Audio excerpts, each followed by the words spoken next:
Meaning of dear.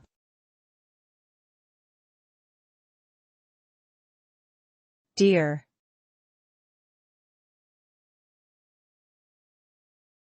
Dear.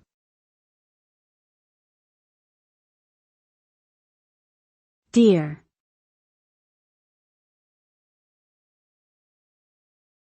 Dear.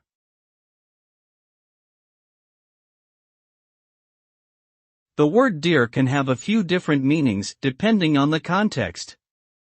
One meaning is to describe something as precious or valuable, such as a dear friend. Another meaning is to express affection or endearment towards someone, such as in the phrase my dear. It can also be used to convey a sense of urgency or importance, such as in the phrase dear sir/madam when addressing a formal letter. In essence, the word dear conveys a sense of emotional attachment or significance in various contexts.